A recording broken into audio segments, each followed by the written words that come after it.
Olá pessoal do sexto ano, aqui é a professora Ellen da disciplina de História e esse é o nosso último vídeo. O vídeo que corresponde ao momento da revisão, é o momento que a gente vai corrigir as nossas atividades e também fazer alguns comentários importantes para a nossa avaliação.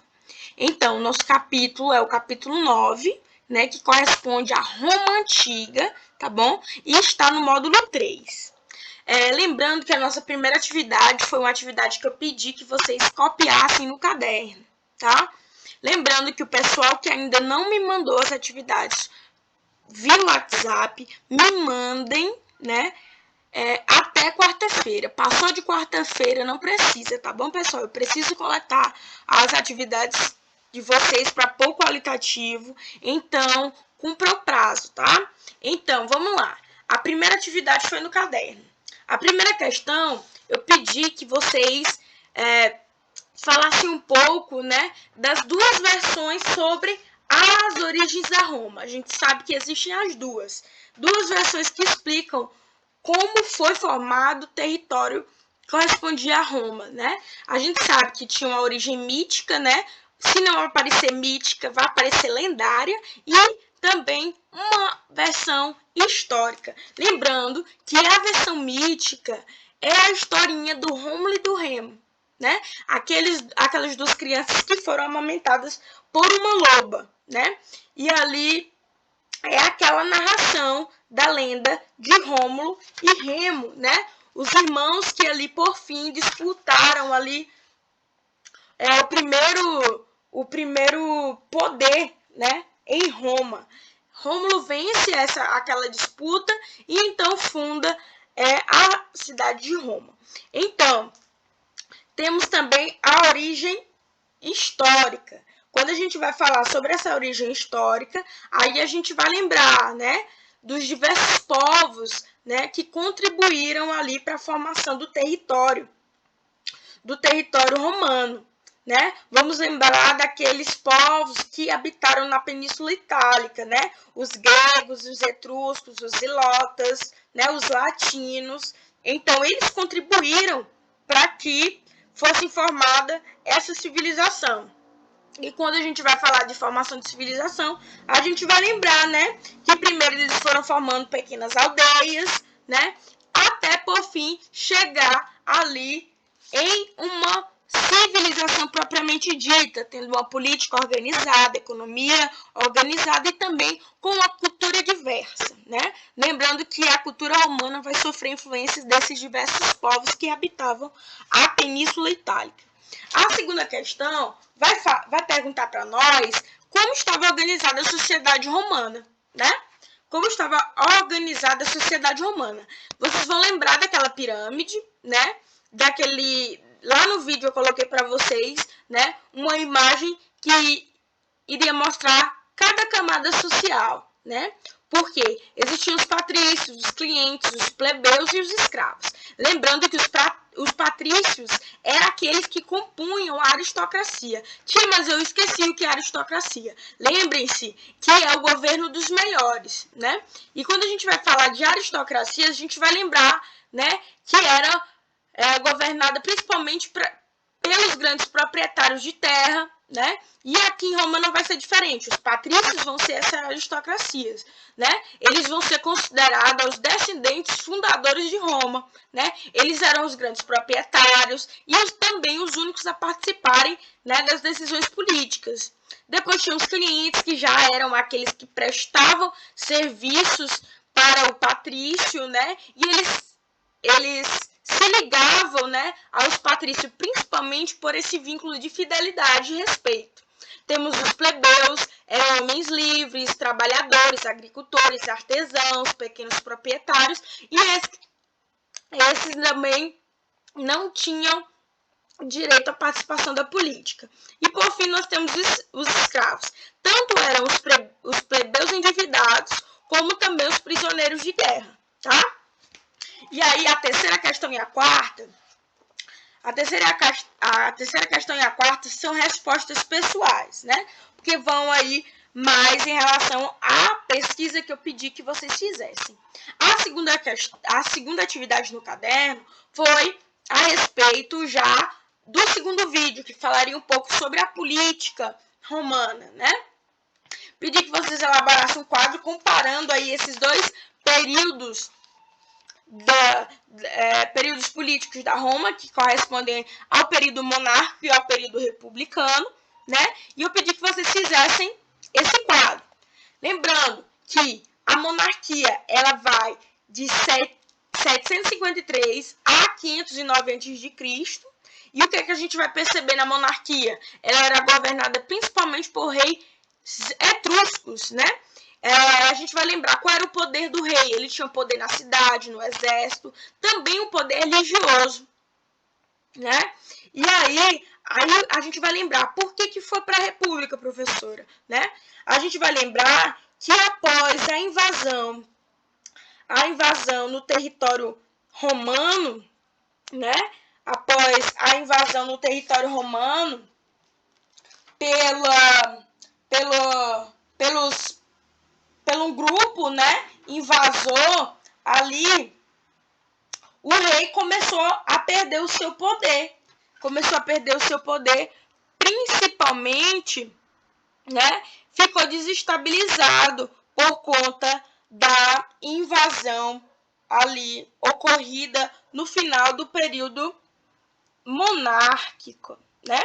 Lembrando também, pessoal, que o rei, ele não governava sozinho, né? Ele tinha um apoio ali do Senado e também da Assembleia, também chamado de magistrado, tá?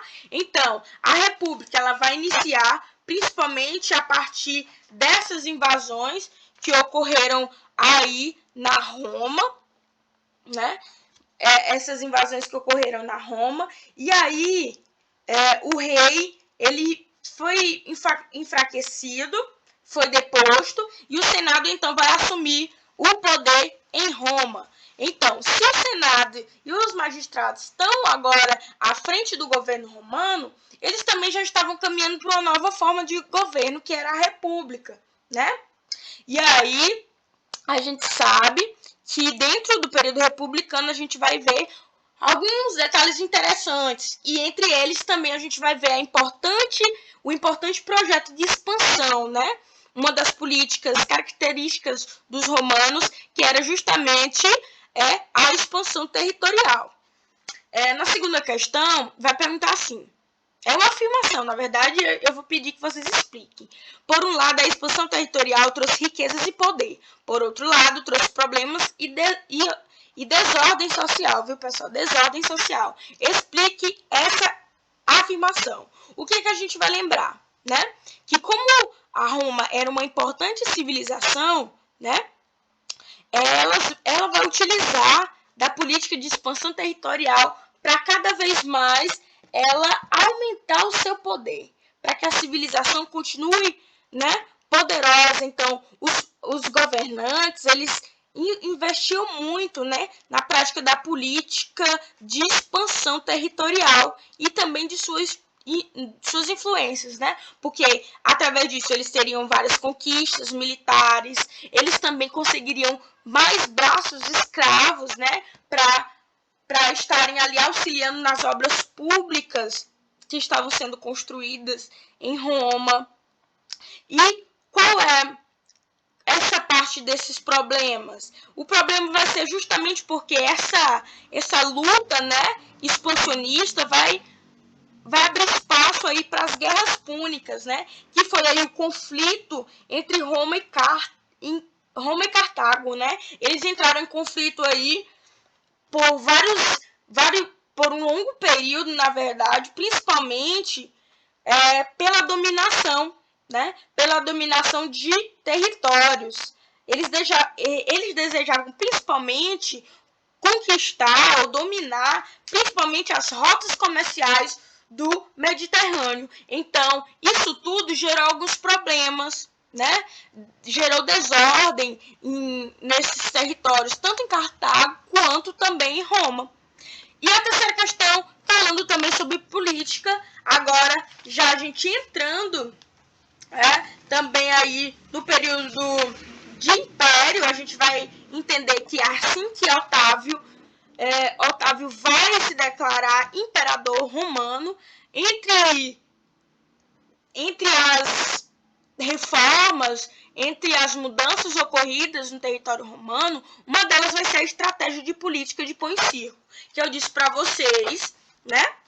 Eu disse para vocês que essa política de pão e circo, né, ela veio aí acompanhada também do programa chamado Pax Romana, né, que eles queriam a pacificação interna, né, e queriam reprimir todos os levantes ocorridos nas províncias da Roma. Então, eles lançaram aí a política de pão e circo, que era o quê? Oferecer a plebe trigo, pão, a preços baixos, espetáculos, aí vocês vão lembrar ali das grandes lutas dos gladiadores, né? As corridas, o teatro, que eram ali espetáculos que ocorriam no Coliseu, que também era uma forma de distrair a população, para que elas não se levantassem contra o imperador, acerca também das dificuldades que o povo romano enfrentava, tá, pessoal? Aí temos também as atividades do livro, que estão na página 307 e 310, né? A primeira questão da página 307, vocês vão perceber que é para completar, né? E aí vocês vão completar com essas frases, né? Somente os patrícios podiam participar da política, né? E durante o período republicano, os romanos expandiram seu território, principalmente aonde? Na Península Itálica. As guerras púnicas aconteceram entre os exércitos de Roma e da cidade-estado de Cartago. E a letra D, o aumento da escravidão, foi uma das consequências, olha só, foi uma das consequências do expansionismo romano. A segunda questão, vocês vão fazer análise da imagem, né? Vocês vão colocar que a imagem ela corresponde a um combate de gladiadores.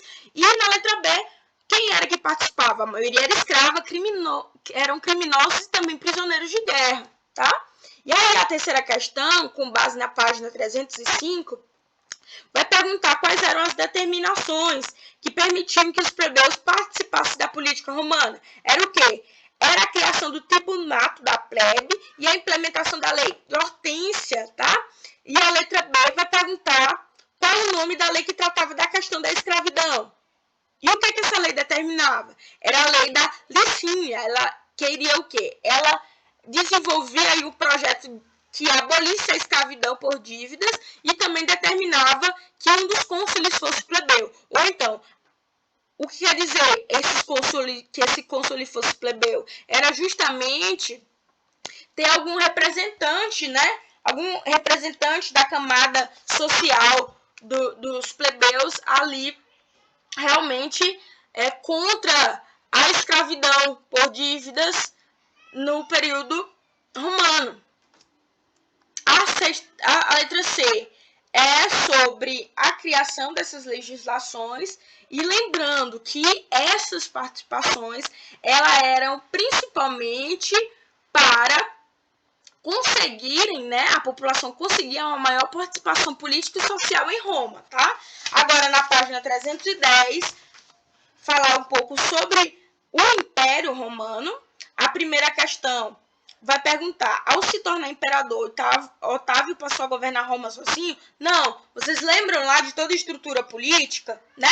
Existia o quê? O Senado e a magistratura. Então, o Otávio, ele detinha o poder nas suas mãos, né? Porém, ele não governava sozinho. Tinha o Senado e também a magistratura que foram mantidas ali em todo o período do Império. A segunda questão vai perguntar algumas atitudes tomadas por Otávio, e eu coloquei algumas a mais, mas vocês podem escolher, né? Houve o projeto de Pax Romana, a política de pão e circo, a manutenção do projeto de expansão, construção de obras públicas e também um estímulo ao comércio. A terceira questão vai dar uma imagem para vocês e pedir que vocês marquem qual o grupo social que pertence à mulher na imagem. Se ela está aí carregando algumas frutas, gente, isso quer dizer que ela é trabalhadora, né? Ela é agricultora. Então, ela representa aí a classe social dos plebeus. A letra B vai falar sobre quais elementos possibilitaram a gente responder, né? É só vocês realmente comentarem sobre a representação aí do trabalho, tá? Lembrando que a nossa prova, ela tem, né, pessoal, tudo que a gente comentou, vai falar sobre a política, sobre os grupos sociais, tá? Então, a nossa prova, ela tá semelhante a essas questões que a gente comentou, tá? Eu desejo a vocês uma ótima prova, tá? Deem uma olhada nos vídeos novamente. Qualquer coisa que durante os vídeos passados eu não expliquei, com certeza nesse último vídeo eu falei, comentando as questões, tá? E boa prova!